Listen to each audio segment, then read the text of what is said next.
Today we're going to change the oil in my wife's Honda Civic Sport Touring. Let's get started.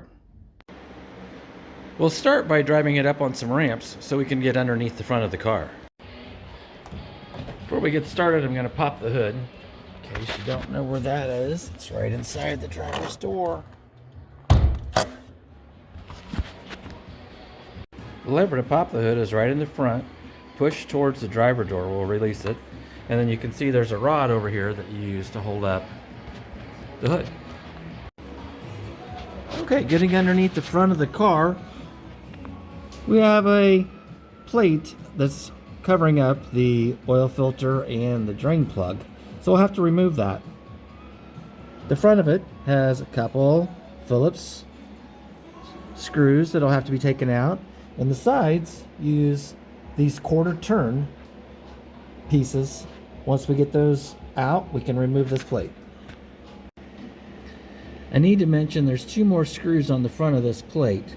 They're clear over on the side, and they're smaller screws than what the other ones look like. But those two need to come out as well. Well, I ended up finding out there's two more screws all the way back here as well. So we'll take both of those out, and then we'll be ready to take this plate off. Alright, now that we got everything out, we should just be able to push it back a little bit off of those back pieces. It'll fall right out.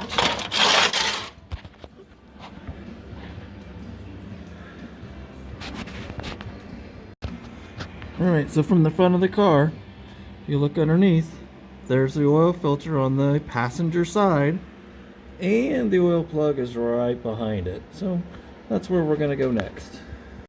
17mm socket will remove the oil drain plug. Here you can see I've got all of the parts we removed so far, except for the underplate.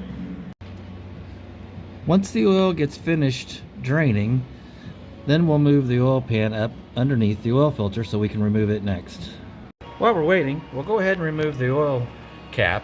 This will allow the oil to flow out a little bit faster, and if you notice on here, it actually tells you what oil weight you should be using. In this case, it's ASE OW 20.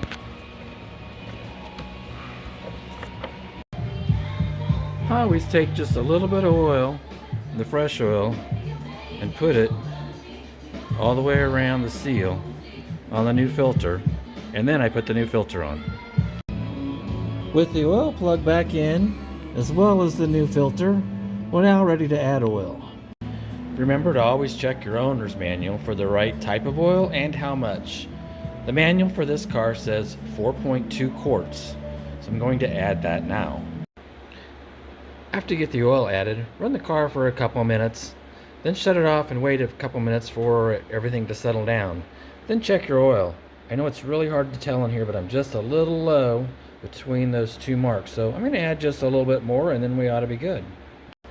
Next, we'll put the oil cap back on and replace the shield that goes underneath the car, putting it back. Next, we don't want to start the car, but pushing the power button twice will bring everything up. Then we roll to where we have the maintenance oil life on the right side of the steering wheel. As you can see, it's saying that it's still 15% used. We need to reset this. To do this, we've got to push some options. By holding the wheel down on the right side, my thumb was at this wheel right here, for about 10 seconds, those options came up. Cancel, B1, all due items, only B items. You can see there's several different ones. B1 is what we're after because that's the oil. So we're going to go to only B items and press the wheel in. As you can see, reset is complete. Oil life is now at 100%. With maintenance mode reset to 100% for oil, we're good to go. If you like this video, please subscribe or click like.